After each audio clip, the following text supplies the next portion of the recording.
Hello everyone, and welcome back to another edition of the Right Wing Vegan. I'm Scott, and I'm your narrator on what is probably the weirdest year, maybe in the United States of America, in all honesty. I think, obviously I didn't live in a lot of our more tumultuous, I can't say that word, in our more hostile years, okay? I did live during 9/11. I'm old enough to remember 9/11. And I'm old enough to remember how weird of a year that was. And I'm not quite sure whether or not we've topped that just yet. We might have. Because that was a long time ago. And I can't recall a weirder year. I really can't. So you have a pandemic. You have riots. You have civil unrest. You have just a portion of our political upper class doing everything that they can to subjugate the citizens of the United States of America using all of their tools, including the media, and the potential motivation of a foreign entity driving all of this. And that's what we're going to get to today. So in our last episode, which was a couple weeks ago, to be fair, we took a couple weeks off, mostly to process everything that's going on, and so that you guys could process everything that was going on. And honestly, we just thought there were a lot of people out there covering this a lot better than we could. So we took some time off. And we're back, and I have to say, I'm starting to piece more and more of this together in my head, and I'd like to share that with you. So we were going to do an episode on how we win the culture war, and I think that's important. I think for the future of the United States of America, for the future of critical thinkers in this country, that's incredibly important because we need to take the culture back. I also think that there's so much news to cover that we just need to talk about it. We need to talk about everything that's going on. And we're going to do two audio episodes this week. So I'm hoping that in our next one, we'll get a chance to cover everything that's going on with the culture war and kind of a rundown of that. But I want to talk a little bit about the unrest in the country. So I believe this weekend, Sunday, and I could be wrong about this because, again, when you get to this level of we're on our 60th day of unrest in the city of Portland, it's really difficult. 60th day really in the United States of America, the 60th consecutive night of protests. I don't want to use that word anymore. 60th consecutive nights of rioting and terrorism in the city of Portland since the death of George Floyd. George Floyd, not a Portland resident, but there has been civil unrest since his death. And 60 days is a long time, and I think this was Sunday, but you maybe it's today, I don't know. You lose track of the days when you get to this number. 60 is a tough number. So it's important to note that there were stabbings over the weekend. There were shootings. Obviously, there's explosives going on. It's just awful. It's just honestly awful. It's domestic terrorism, and it's state-sponsored domestic terrorism at this point, but we'll get to that a little later. But let's call it what it is. The media certainly is not. The media is still reporting on this as if these are peaceful protesters who are out there just protesting against racial inequality, and we all know that's BS, right? We all know that's bunk. Anybody with a brain, any critical thinker in the world knows now. They don't care about black lives. If they did, the black lives that have been killed in Chicago, the young black lives that have been taken due to shootings, they would matter. This black gentleman that was killed over the weekend because he was a Donald Trump supporter, that would matter. It doesn't matter to these people because these people don't care about black life. They're using the guise of Black Lives Matter, as they have been, to push for a complete dismantling of our systems and our government and our way of life in the United States of America so that they can restructure that system of life to Marxism. And we know this is true. We know this is factual. There's plenty of evidence out there from their fist logo, which is directly copied from the old communist sickle, the hammer and sickle. And there is evidence in the fact that they don't support black life because if they did, these other black lives would matter and nary a word about them. So we know that's not true. We know this is because they want to push Marxism on us. And it's getting kind of crazy. So the media would have you believe that this is Donald Trump's fault. They're going back to the old let's blame Trump for everything well. And they're saying that because Trump is bringing in the feds, this is escalating. This is escalating because of that, right? That's what they're saying. They're conflating Operation Legend, and they're trying to have you believe that this is Trump bringing in the Gestapo. The reality is Operation Legend is literally just them circulating more FBI agents, more federal agents to law enforcement, making them available to cities and law enforcement for them to use. That's all Operation Legend really is. There's a separate operation. I think it's called Diligent Valor. I can't remember the name of it, but there's a separate operation that kind of deals with Portland specifically, and that operation is just to protect federal buildings. So what's happening in Portland is there's this federal courthouse that's under attack, and they've targeted this federal courthouse, and they're throwing mortars at it, and they're trying to break into the federal courthouse, and Donald Trump is sending federal agents to protect the courthouse. Now, there's an argument. Is this Trump's right? Does Trump have the right to send in federal officers? Well, dummy, there's FBI agents, there's FBI offices in every single state. Yes, the federal police do have jurisdiction. He certainly has jurisdiction to protect federal buildings. Federal buildings, that's federal property. And he has the right to dispatch federal officers to protect that property. And contrary to what the mainstream media would believe, and you read these reports and they're just hilarious in how they're portraying this, how they're lying about it. They're just lying. They're openly lying to you. And it's incredible when you read this and you see that, because you listen to reports on the ground. These federal officers are just protecting the courthouse. They're not concerned, and you can argue whether or not this is right or wrong. They are not concerned with what's going on in the streets. They are there to protect the federal courthouse. Now, if you advance on that federal courthouse, if you threaten them, if you shoot mortars at the federal courthouse, well, it's to be expected that they are going to detain you. So the media is taking photos of these federal officers detaining people, and they're saying, oh, look at Trump's secret police grabbing peaceful protesters. We all know that's bull. We all know these are not peaceful people. And let me tell you something. If you are a peaceful protester, so the reports are that the protests all kind of start peaceful, and then they kind of get rowdy, and then a lot of the peaceful people leave, but some of them stay, and the rioting happens, and then some of these peaceful people obviously get detained or caught up in the arrests that are happening. And I got to be honest with you, if you are there, you should expect this. You can't stand next to somebody who's chucking firebombs at a federal courthouse and then expect to just not be arrested. At that point, you are complicit. I'm sorry, but you are. You are just as guilty as the person throwing the firebomb, because you are supporting that action by standing there. And this gets really bad when government officials are standing there alongside these people as they chuck mortars and commercial-grade fireworks into a federal building.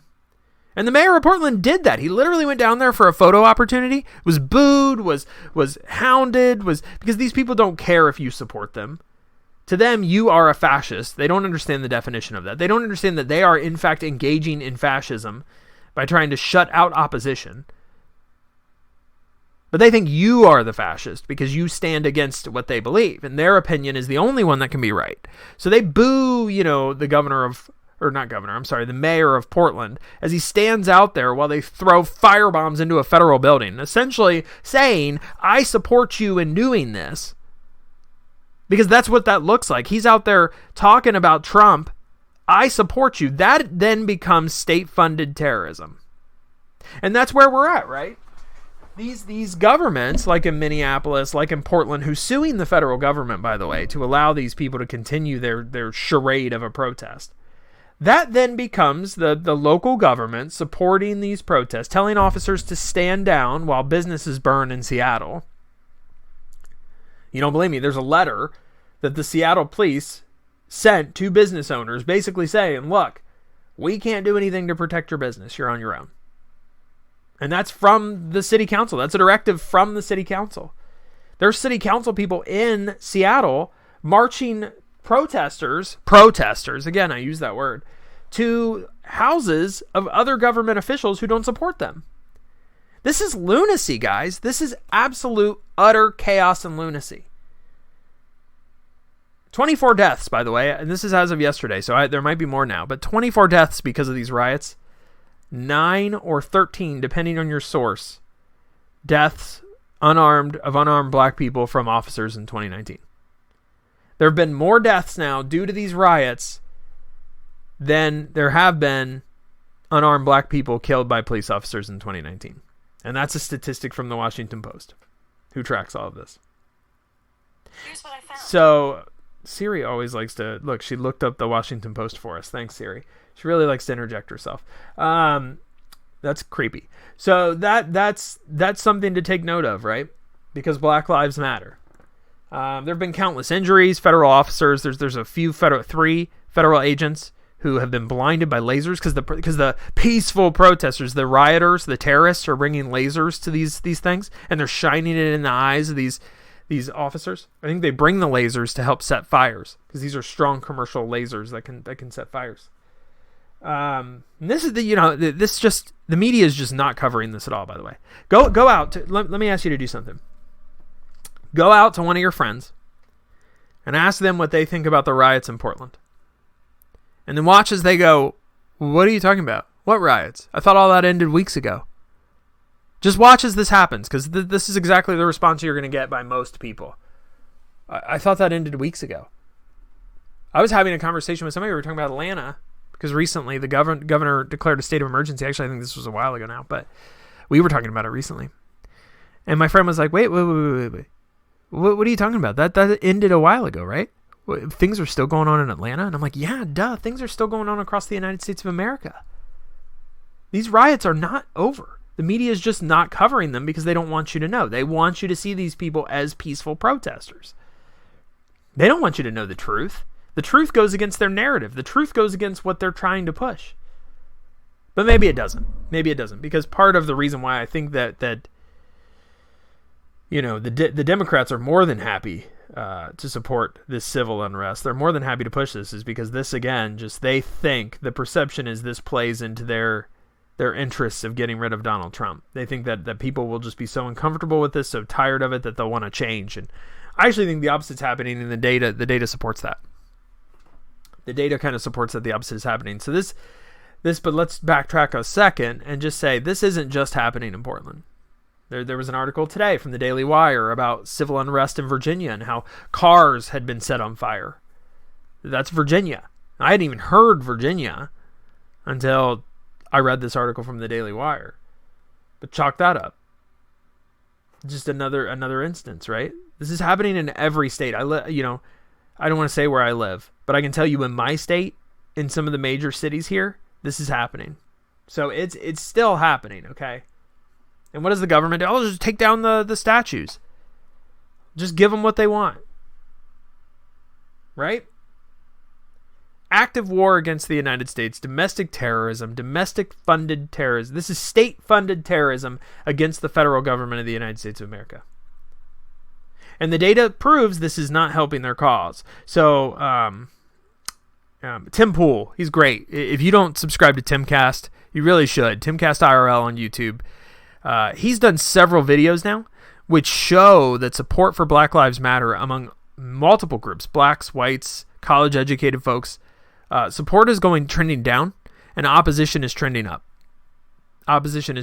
They've also done a lot of videos about Donald Trump's approval rating, and Rasmussen has done a very recent poll. They've done a couple recent polls that are showing, and it's one poll, so you do have to take it with a grain of salt, but they're showing that Donald Trump's approval rating is at 49%. It's dead even with his disapproval rating. And his African-American approval rating is way up there. It's like 43% or something like that. That is insane. That is insane to think about. And honestly, if that's a true poll, if that's a true capture of how many African-Americans approve of Donald Trump and plan on voting for him, that is probably pretty depressing for the Democratic Party. And there were a lot of polls out before all of this civil unrest that were showing that black people were supporting the president. Now, I'm not going to say that's why we have all this civil unrest. But I will say it's pretty interesting that polls were starting to show that, and then all of a sudden, boom.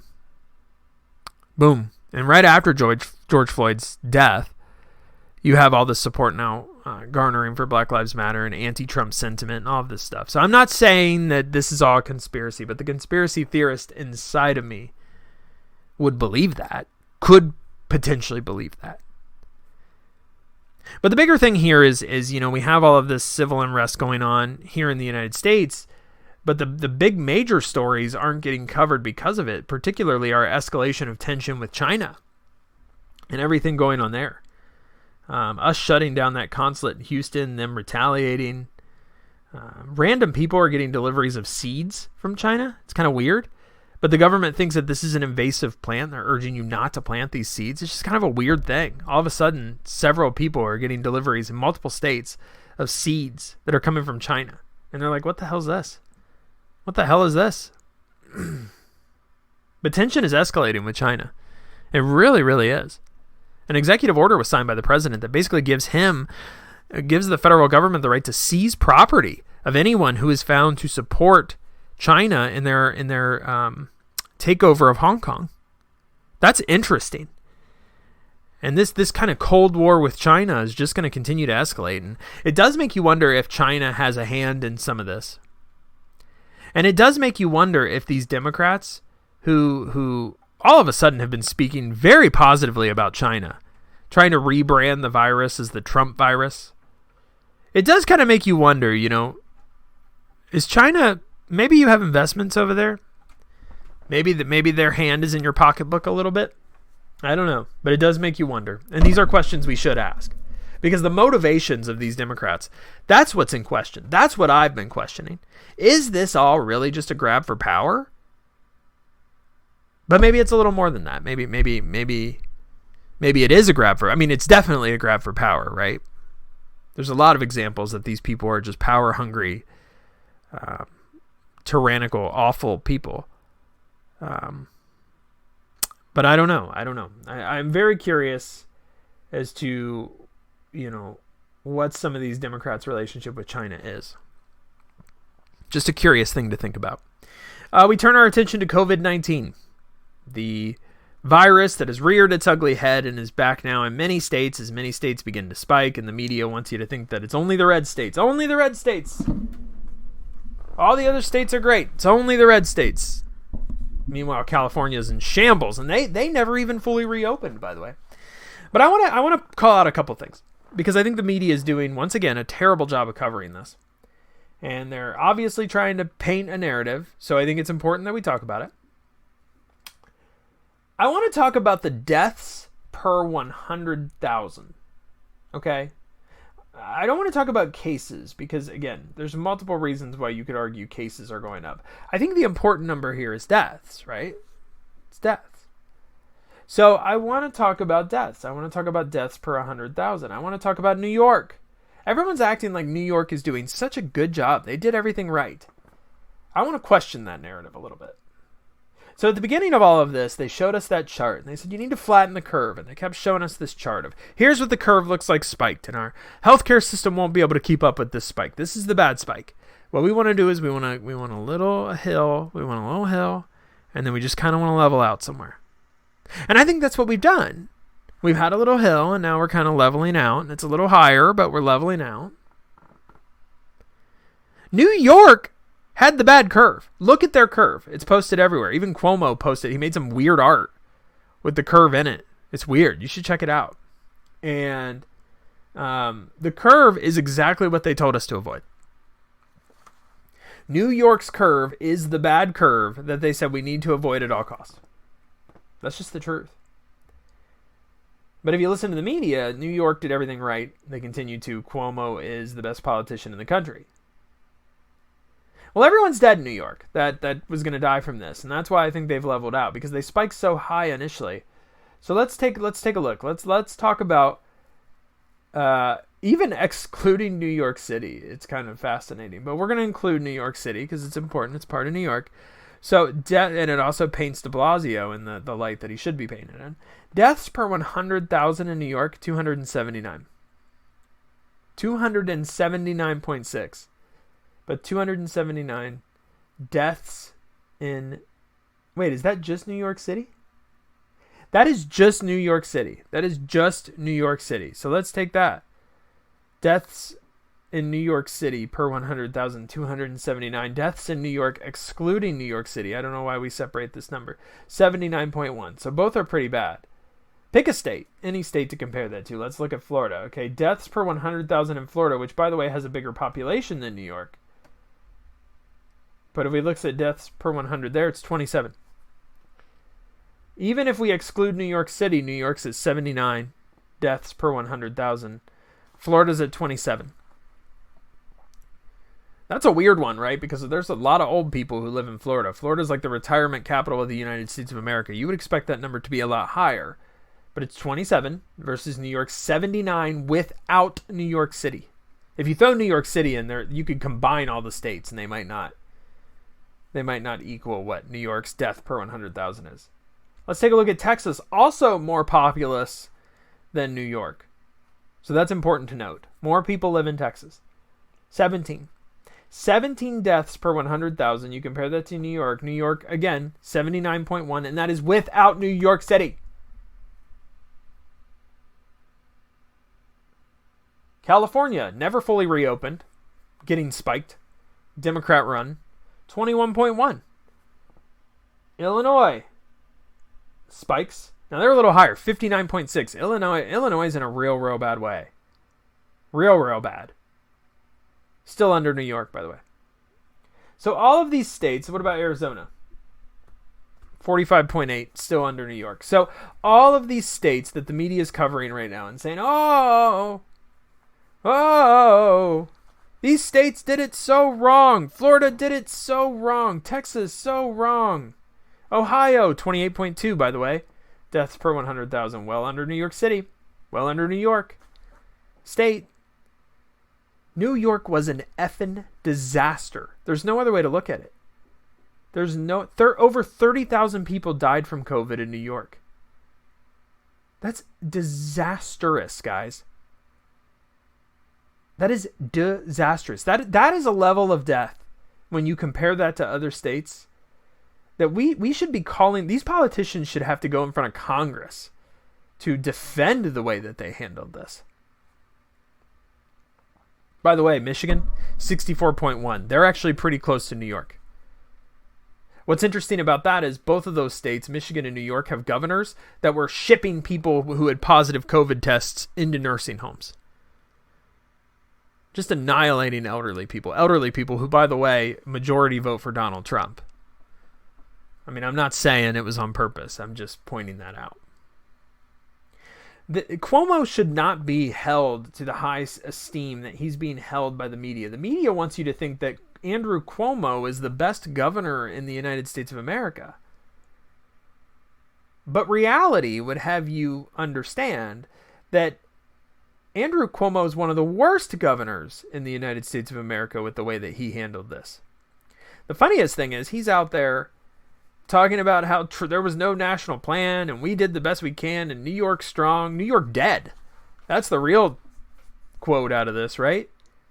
My goodness. And to think they're less populous than Texas.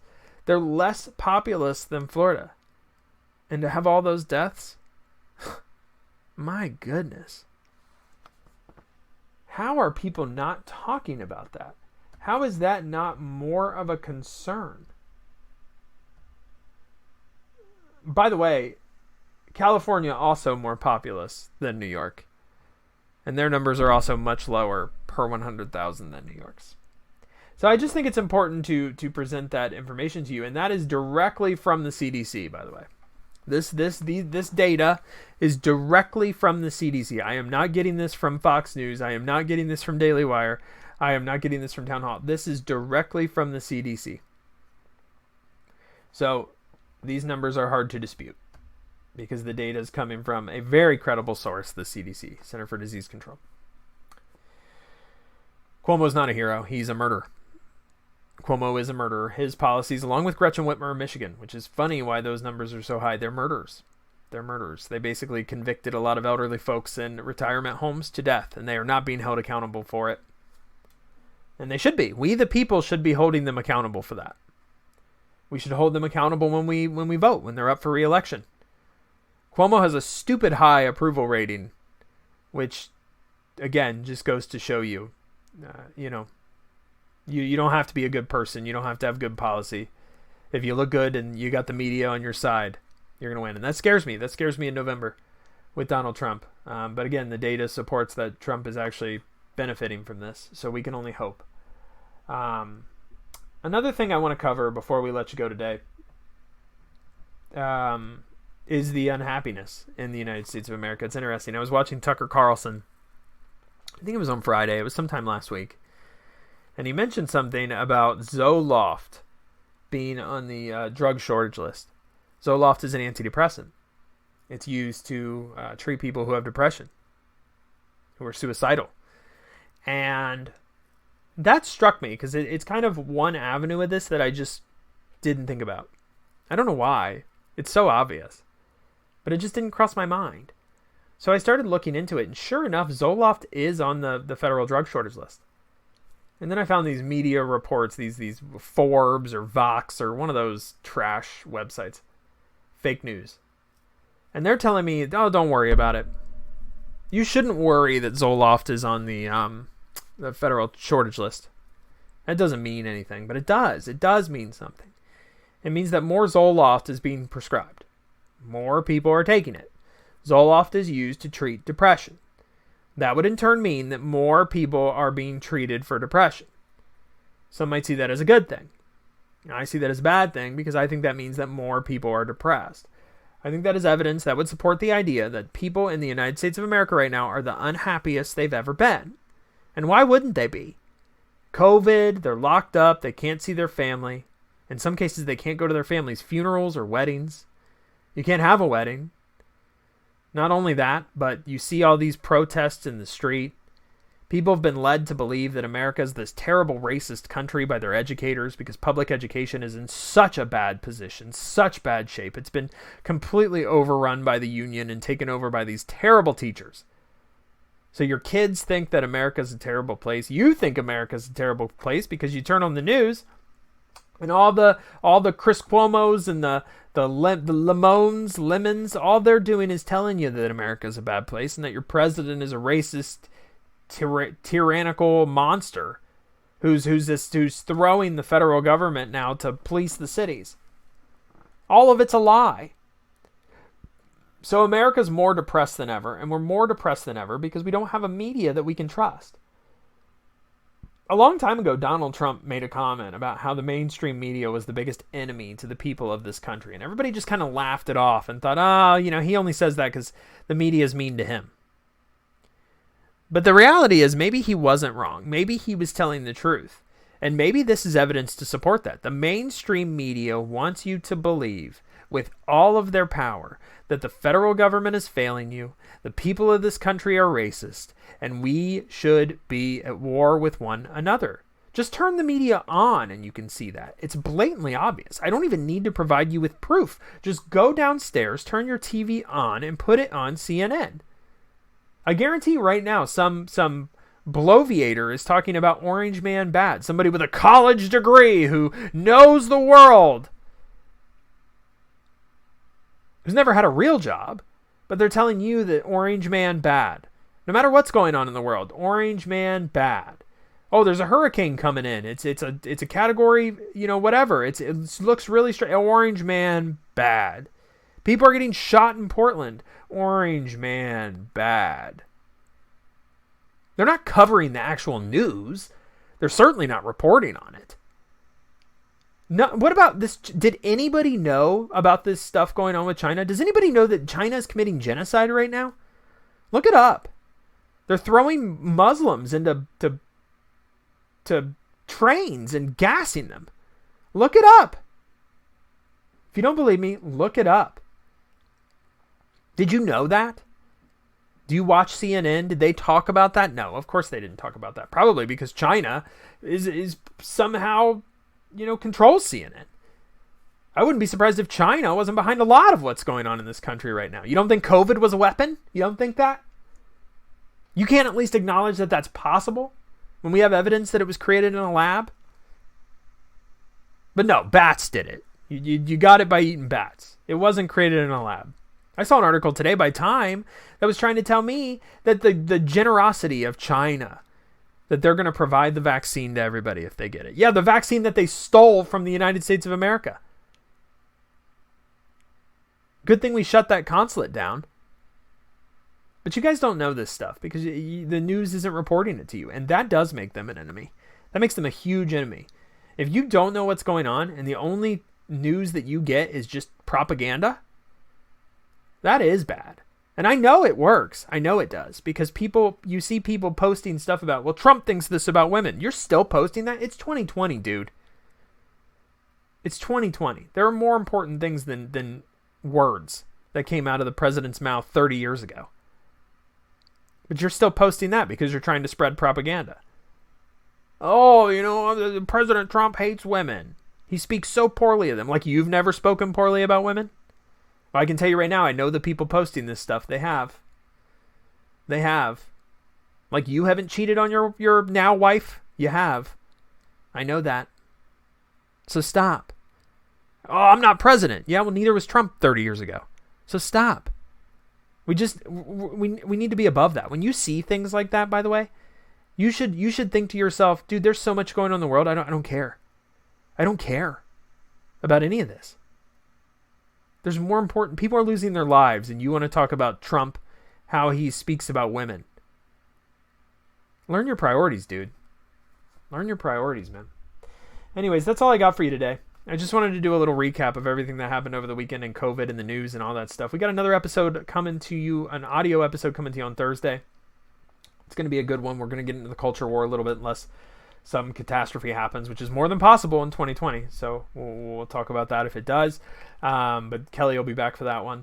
I'm also going to be posting videos all week on YouTube for you. We're going to try something, just change the format up of our YouTube a little bit and just post some snippets of videos on there, and we're going to continue to do the podcast hopefully twice a week from here until election day.